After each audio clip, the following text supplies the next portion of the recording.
Okay, this video is book reviews of the first book here is Catholic Literary Giants by Joseph Pearce. Second book is called Catholic Converts by Patrick Allitt. And I preferred this book by Pearce because it's very joyful and enthusiastic and whatnot. Versus Catholic Converts, it's good. I mean, Patrick Allitt is good. The main spot you're going to hear of Patrick Allitt is he teaches multiple courses at thegreatcourses.com. They're available in DVD, CD, and online and whatnot. And he's an Englishman. He's a good historian, and he's a good guy, but he's a little bit boring, a little bit of a university formality about him, which I think, detracts. Pearce is more of an enthusiastic type guy, bright guy. I'm actually going to start with some quotes from Ayn Rand just because she kind of captures what am I trying to do with all these lectures. I'm trying to show people there's this beautiful, intelligent world out there that they don't ever get to know about, most persons. And, anytime you go into popular social media, it just tends to be vulgar and degrading and dehumanizing and whatnot. So I'm sort of showing people some of the great stuff from the past and the history that they can decide for themselves if they enjoy it and they want to explore it more. And I'm actually starting with quotes from Ayn Rand because Ayn Rand was like the smartest woman who ever lived. And she said a lot of good things. This is from her book called The Romantic Manifesto about what is good in art. And here she goes. I am a bridge between the aesthetic achievements of the 19th century and the minds who choose to discover them. It is impossible for the young people of today to grasp the reality of man's higher potential and what scale of achievement it had reached. But I have seen it. I know it was real, that it existed, that it was possible. It is that knowledge that I want to hold up to the sight of men over a brief span of less than a century, before the barbarian curtain descends altogether, if it does, and the last memory of man's greatness vanishes into another dark ages. Ayn Rand, she lived from 1905 to 1982, and I see it just like her. There is so much good, fantastic stuff out there, but it never gets mentioned in school curriculums. It's never on TV. It's never in all the common social media type stuff. So I'm basically, for the person, this my whole YouTube channel, that's kind of what it's about, to show you the good stuff that's out there. And so here's a little more coming from Ayn Rand. Trust me, she's absolutely brilliant. And yeah, she's a little crazy, but all geniuses are a little crazy. There's a lot of good things about her. I know some people say she's a bitch and all this stuff. Yeah, maybe in some ways she did this or that, but she did so many good, brilliant things. I've actually read a lot of her books. Okay, here she goes, her next statement. It was Aristotle who said that fiction is of greater philosophical importance than history, because history represents things only as they are, while fiction represents them as they might be, as they ought to be. And the primary value of art is that it gives man the experience of living in a world where things are as they ought to be. This experience is of crucial importance to him. It is a psychological lifeline.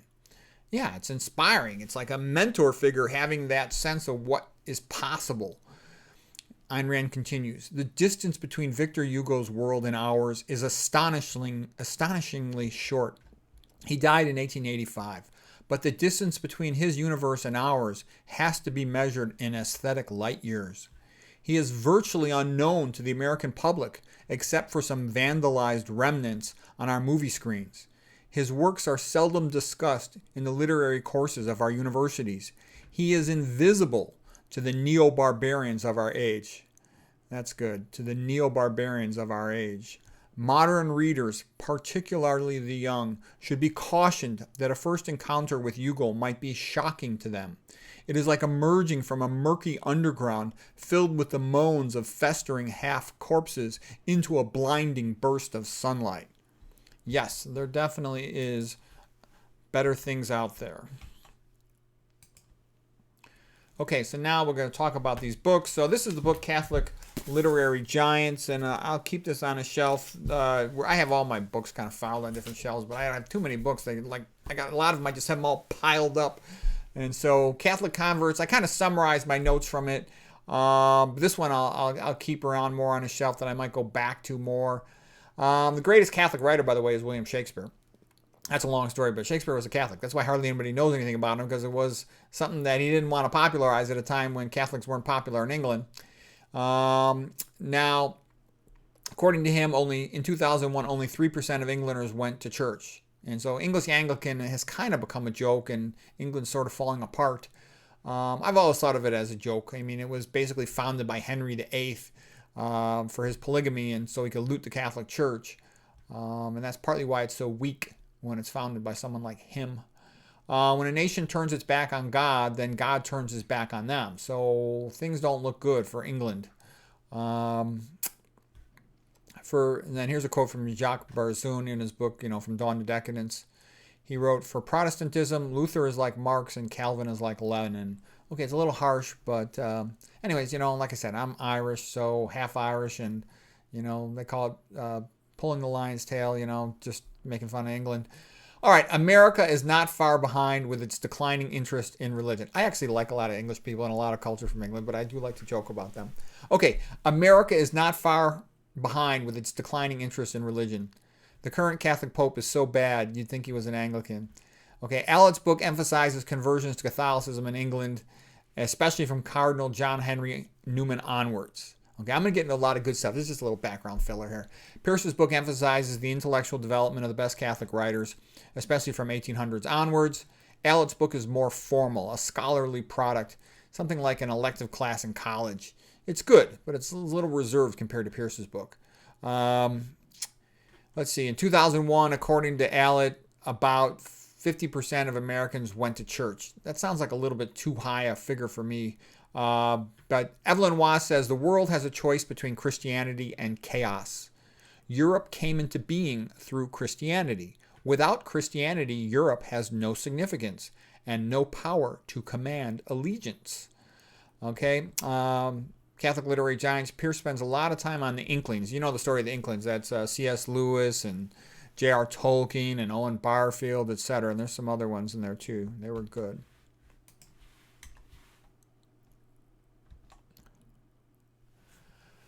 Okay, tradition requires conformity, but conversion requires a rejection of one's past, so it requires nonconformity. Okay, some of the most famous Christian, mostly Catholic converts were, of course, St. Paul saw the light on the road to Damascus. St. Anthony, had his vision that he should follow and take on the ascetic life. St. Jerome, are you a Ciceronian or a Christian? The Tolle Legge, pick up and read story of St. Augustine. So this is a lot of stuff you would get like from Allitt's book, some of this historical stuff, Pascal's conversion, Pascal's wager.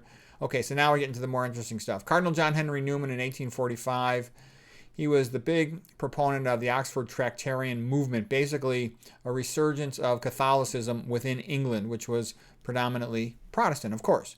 And this overlapped with several other big movements. There was the Gothic revival movement in architecture of Augustus Welby Pugin. He was a magnificent architect who looked at the Catholic cathedrals and said, they're so much better than the Protestant boring churches. And also, as far as back to tradition movement, there was John Ruskin, which is a little bit of a social movement. And the literature of that was largely Charles Dickens. And so Ruskin is funny, though, because if you know the guy, if you know anything about him, he's very funny. I made a video about him before because he's really sort of a Scottish English Protestant who can't help falling in love with all the Catholic art in Catholic cathedrals. And he's the one that sponsored the artists, the young pre-Raphaelites like Millet and the other ones. They were the best artists ever in the history of England for painting.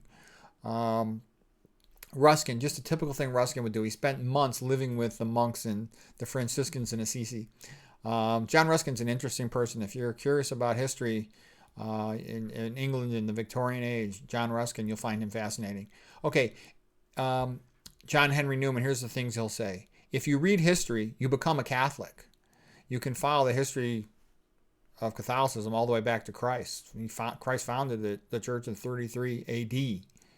And the Bible was not consolidated until later, not until 393 AD. Newman said that the Roman Catholic Church was the middle way between Anglican, which was controlled by a secular ruler and therefore lost its credibility, and Puritanism, which was sort of crazy, the outshoot of Luther and then Henry VIII.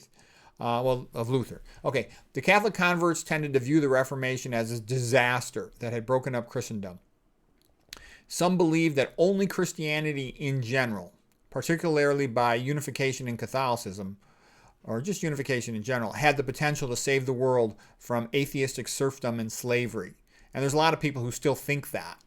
And regardless of what the individual wants, the individual can do whatever they want. But it does seem to be the case that serfdom is really coming back big, unfortunately. The reunification of Christianity and Catholicism is a quixotic quest. The current pope is so bad that he's basically a hopeless individual. The non-denominational preachers like Billy Graham are much more charismatic. You'd be surprised how charismatic Billy Graham is. You know, you listen to him, he doesn't speak with a whole lot of 2 + 2 = 4 type facts, but he says so many things that are positive and put you in a good mood. It's rather surprising. Okay, getting back to Pearce and Allitt. Okay, now here's John Henry Newman, a quote from him. John Henry Newman, 1849. If you turn away from Catholicism, to whom will you go? It is your only chance of peace and assurance in this turbulent, changing world. In the long run, it will be found that either the Catholic religion is verily, and indeed, the coming in of the unseen world into this, or that there is nothing real in any of our notions as to whence we come and whither we are going. Unlearn Catholicism and you become Protestant. Then Unitarian, deist, pantheist, skeptic, in a dreadful but infallible succession. John Henry Newman, 1849. Joseph Pearce describing Newman's pyrotechnic profundity. Your choice, authentic tradition or the abyss of nihilism. You know, a lot of people are too stupid to realize the abyss of nihilism, but an intelligent person gets it. It's not good. Okay, there are a lot of reasons to prefer Catholicism over Protestantism, but okay, some great things about Protestantism. Of course, there's the music of Bach, there's the books of Charles Dickens in the mid-1800s. Catholicism's got better cathedrals, better paintings, better statues, better connection to the origins of Christianity. And Catholics don't tend to take rules very seriously. I mean, like myself, I don't care too much about specifics of doctrine. I went to a Catholic school for 8th grade, and the teachers' moral standards were basically like the same as my parents. You know, in the entire year in 8th grade at a Catholic school, there was no fights, not a single fight. There was no one having sex. I would have known. There was no drugs. I never felt pressure to do anything at a Catholic school. People say, well, how could you stand being a religious school? I never was pressurized to do anything. And then I said, in comparison with the public schools, like I saw in 7th grade, kids were having sex at a public school. Kids were having sex. Lots of kids were on drugs. There were lots of fights. There was lots of bad behavior. There was very little supervision. The halls were just sort of like no man's zone. The adults were not in charge, did not want to be in charge. The best school a person could go to is homeschool. I mean, that's where kids learn the fastest, learn the most. And a lot of the best academic performers and geniuses were largely homeschooled, or at least spent a long time alone, or had a parent that spent a lot of time trying to teach them. In Christianity, great music comes from all over the place, and there's no specific denomination. The reason secular rulers hate Christianity is because it empowers the people. It's the religion of slaves and peasants. Secular rulers want the people divided, hopeless, easy to control. Christianity has remained unified for thousands of years. Catholicism and Christianity hold a civilization together. Without it, a society tends to descend into barbarism.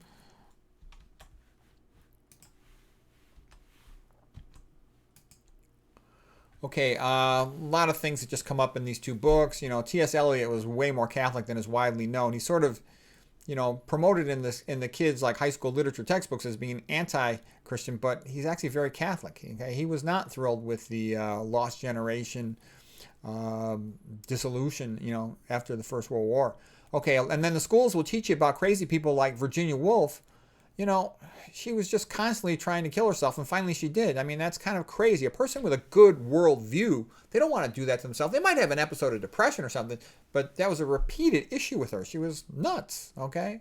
And that's the kind of one who gets taught to the kids. And then a heroic man like Roy Campbell, who was actually in Spain during their Civil War, he doesn't get taught to the students. He saw the communists burn down all the churches, shoot all the priests and the monks. That was real life experience. He was out there trying to help them. Okay, the origin of veganism reminds me of Christianity. I was going to make some jokes. You know, it's an outsider movement. The universities promote the joke of a Mediterranean diet. Okay, almost all the experts come from outside the mainstream. I'll let you read those if you want, but getting back to the other stuff from the book.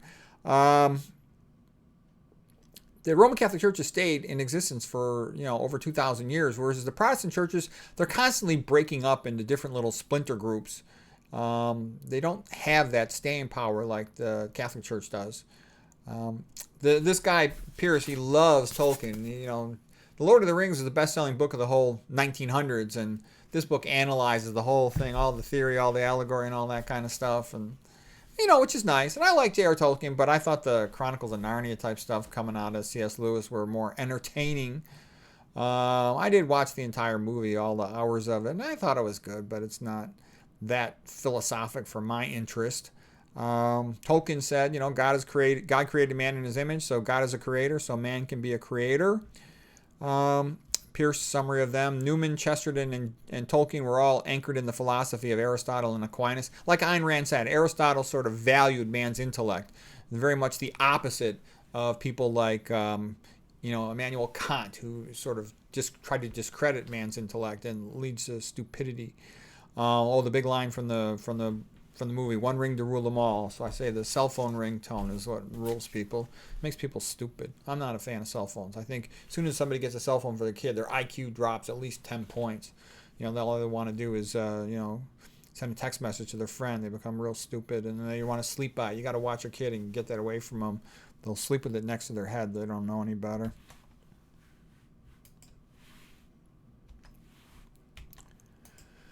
Okay, some other things from these books here. Oscar Wilde was much more Catholic than is widely known. He couldn't officially early on convert because his father would have disowned him, but he wrote a lot of stories, a very Christian angle to him, like his fairy tales that he wrote, like The Giant, for example. Here's just a quick summary of some of the prominent Christian writers through history. Of course, the 1300s, Dante. After that, all the King Arthur and its variants and chivalry stories. 1600s, Don Quixote, Hamlet. 1700s, Tristram Shandy. That's a crazy book. An autobiography written about what happened before he was born. 1800s, then Cardinal John Henry Newman and the Oxford Tractarian movement was very big. Charles Dickens was the greatest writer of prose in the English language in the 1800s by far. Dostoevsky, probably the best overall novelist. Ayn Rand says it's Victor Hugo. Maybe. I think it's Dostoevsky, but they're both magnificent. Also, Pinocchio by Carlo Collodi is a magnificent book. It's more than good. It's great, and it's not just for kids. That's an absolute masterpiece. There's a very good reason why Italian people just love Pinocchio. The more you know it, the more you like it. G.K. Chesterton and Hilaire Belloc, we talked about them. I gave a previous video about them. T.S. Eliot and Evelyn Waugh, not as exciting, but good, solid. C.S. Lewis, I found him quite entertaining. I mean, I disagree with plenty of things with C.S. Lewis, but I enjoyed his Chronicles of Narnia, and I enjoyed his Mere Christianity book, and some of his other stuff, too, is good. Not quite as good as those two, but good. Tolkien was just obsessed with sort of ancient history, all these Norse traditions and early versions of English and all that. And he's very meticulous about his whole Middle Earth creation, and it's totally an allegory of the Bible and of some other stories. So that's what he said. His number one influence on Lord of the Rings was, he said, his Catholic religion. 1960s, 1980s, sort of the big writers in the Christian tradition were Solzhenitsyn and Pasternak, like Boris Zhivago, Gulag Archipelago. Some other more recent great writers of the same bent were Thomas Wolfe, like The Kingdom of Speech is a great book. Dan Brown wrote Da Vinci Code, which is really, anti-Christian, but is still so well written and entertaining. And it's full of lies and misinformation, but it's very interesting, Dan Brown's Da Vinci Code book. And you learn something from trying to refute it. It's fun, entertaining book. And I read it in a couple languages, and I enjoyed it. And I noticed a lot of people I had conversations. A lot of books I try to talk to them, they won't have read them. Lots of people that read it, they'll have read Da Vinci Code. Eric Metaxas, he's probably the best of the Christian writers that are out there today. He's written a lot of good stuff. Wow, and is that it? Well, I guess that's all I got.